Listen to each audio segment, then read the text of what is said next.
¿Qué tal? Siguiendo planteando a la lógica como esa disciplina que junto con las matemáticas es un lenguaje y establece los elementos para entendernos con los lenguajes. La lógica y la matemática se pueden considerar esas ciencias puras, es decir, esas ciencias que generan otras disciplinas, esas ciencias que organizan a las demás disciplinas. Nosotros ahorita estamos revisando el tema del silogismo. Este tema, planteado en Aristóteles, en Tratados de Lógica General, un libro donde Aristóteles plantea todo el lenguaje para que podamos establecer formas de comunicación, que las podamos entender en cualquier idioma, en cualquier disciplina y desde cualquier punto en el que nos encontremos. Entonces, cierto es que Aristóteles recupera mucho de los principios lógicos supremos, recupera el principio de identidad, el del tercero excluido, el de no contradicción, etc. Cierto, Aristóteles es un sintetizador de la ciencia y del pensamiento griego, de los antepasados de él, pero también él genera esta figura, este fenómeno del silogismo para poder darle una estructura al pensamiento humano que hasta el momento, según Aristóteles, se encontraba disuelto, desorganizado, desestructurado y poco entendible. Entonces él, a través del silogismo, genera la estructura matemática para poder expresar el pensamiento de una forma clara, unívoca, universal. Bien, en el silogismo ya habíamos dicho que hay 4 figuras. En el anterior audio ya vimos la primera. Esta vez vamos a ver la segunda figura del silogismo, que tiene 2 características que debemos tomar en cuenta cuando estamos estructurando nuestro pensamiento. La primera, que en ambas premisas del antecedente, premisa mayor, premisa menor, ¿sí? El término medio ocupa el lugar del predicado, ¿sí? Entonces, eso es la primera. La segunda, y que debemos tomar en cuenta, es que en la conclusión, el término sujeto de la primer premisa se convierte en predicado de la conclusión, y el término sujeto de la segunda premisa baja a la conclusión como sujeto, se queda tal cual. En esta segunda figura nosotros tenemos 4 modos. 4 modos es la forma en que las proposiciones a, e, i, o están acomodadas en la estructura. Bien, entonces vamos a ver. El primer modo se denomina barocco. El segundo modo es cesaré. El tercer modo es camestre. Y el último modo de la segunda figura se denomina festino. Vamos a empezar con el modo barocco. El modo barocco tiene una premisa universal, la A, va, y tiene 2 premisas particulares negativas, roco, barocco, ba, reo, co, barocco. Bien, vamos a ver un ejemplo.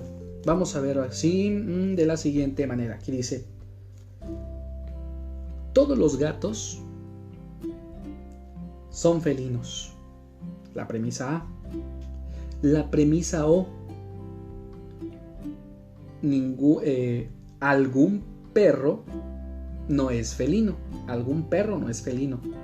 La conclusión: algún perro no es gato. ¿Cuál es el término medio? Felino.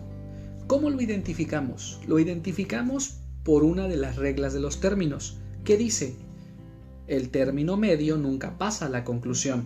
¿Qué término aquí no pasó a la conclusión? Les leo la conclusión. La conclusión dice, algún perro no es gato. ¿Qué término no pasó? El término felino. ¿De acuerdo?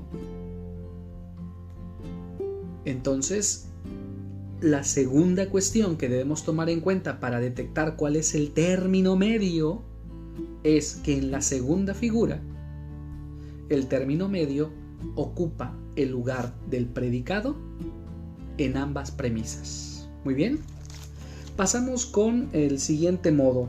El siguiente modo habíamos dicho que se denomina cesaré. Cesaré porque tiene una premisa universal negativa, la C, una universal afirmativa, sa, la A, C, sa, y una conclusión universal negativa, D. ¿Cómo se dice en conjunto? Cesaré. En este caso, debemos de detectar que la premisa mayor va a ser la universal negativa. ¿Por qué? Porque va a ser una regla general, es decir, va a ser una regla irrompible. ¿De acuerdo? En el silogismo. Vamos a poner un ejemplo. Dice, ningún hombre es inmortal. Ningún hombre es inmortal. Toda deidad es inmortal. Por lo tanto, ninguna deidad es hombre. ¿Cuál es el término medio? Aplicamos la regla. El término medio no pasa la conclusión, aquí no pasa la palabra inmortal. Aplicamos la regla de la figura, el término medio se encuentra en el predicado. Y aquí, ¿por qué la negativa es la ley general? Porque es cierto, todos los hombres morimos. Por eso se dice, ningún hombre es inmortal. Toda deidad es inmortal. Si los dioses no mueren. Bueno, ya en filosofía veremos que dice Nietzsche que Dios ha muerto, pero eso olvidan. Ya en filosofía lo veremos. Y la conclusión es una universal negativa. Ninguna deidad es hombre. Bien. Pasamos con el tercer modo de la segunda figura. Camestre. Tiene una universal afirmativa, K. Tiene una universal negativa, mes, la E, mes. Y la conclusión es universal negativa, tre, camestre. ¿De acuerdo? Sigan esta parte de mis repeticiones. Vamos a leer un ejemplo. Dice, todo estudiante es disciplinado. Esa es la A, la universal afirmativa. La E dice, ningún ladrón es disciplinado. Conclusión, ningún ladrón es estudiante. ¿Estamos de acuerdo? Repetimos, si seguimos la regla del silogismo, ¿qué término no pasó a la conclusión? Disciplinado. ¿Y dónde está? En el predicado de la primera y la segunda premisa. Oye, maestro, pero sí puede haber ladrones que estudian. Sí, pero pareciera que la escuela no les está sirviendo de mucho. Porque la escuela te enseña el respeto a lo ajeno. Por eso hay ética, por eso hay civismo. Ahorita vamos a abordar 2-3 cosillas antes de terminar el audio para explicar la lógica y parte de la ética, a propósito de este ejemplo que yo establecí ahí. Vamos con el último, que es festino. El término festino tiene una premisa universal negativa, la I general, tiene una premisa particular afirmativa, la I, festi, y una conclusión en O, no festino, o sea, una universal negativa. Vamos a leer el ejemplo. Dice, ningún dios es humano. Algún mexicano es humano. Por lo tanto, algún mexicano no es Dios. Repetimos esta idea que he estado reiterando a lo largo de los minutos que van de este audio. ¿Cómo detecto el término medio? El término medio lo detecto por la regla. Es ese término que no pasa a la conclusión. Es ese término que está siempre en el predicado de la premisa, la oración o juicio. Muy bien. ¿Qué quiero comentar? La lógica se ocupa en la ética para establecer leyes, para establecer enunciados categóricos, que conduzcan y que lleven una estructura adecuada. Las leyes, los principios generales de las leyes, que de ahí se desprendan párrafos, incisos, apartados, eso es un rollo. Pero toda ley tiene un enunciado. Toda ley tiene un enunciado. Y de ese enunciado se desencadenan una serie de enunciados que están dentro de párrafos, y de esos párrafos, de esos enunciados, hay incisos, y así se construyen las leyes, pero se construyen a partir de enunciados generales. Por ejemplo, el respeto al derecho ajeno. El respeto al derecho ajeno es la paz. Yo respeto lo ajeno y soy pacífico. Por lo tanto, soy una persona que venera lo ajeno, ¿sí? Es decir, Aristóteles establece estas figuras simples, con juicios, pero a mayor escala nosotros podemos revisar las leyes, los mandatos, la misma moral o la misma ética, y está en este esquema del silogismo. Cierto es que hay muchos enunciados de conducta que no están estructurados lógicamente. Eso es cierto también, pero ahora que estamos todos ustedes y yo aprendiendo lógica, podremos percatarnos de aquellos enunciados que nos dicen, pero que no tienen una estructura lógica adecuada. Y es ahí donde vimos el tema de las falacias.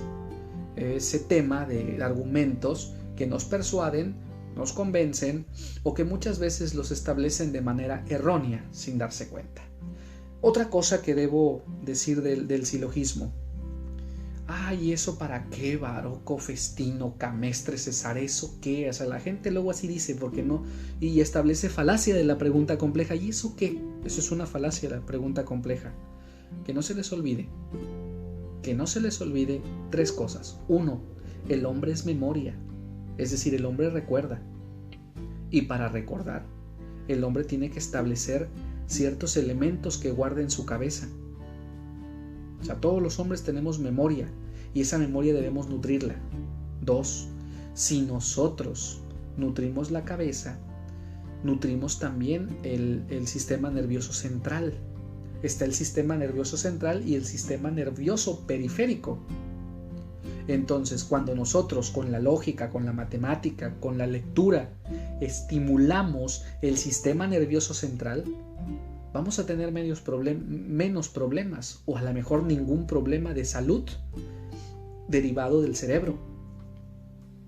Entonces la escuela pone estas materias no solo para enseñarte y prepararte para la carrera, para otras disciplinas, también la pone allí para que tú estés sano.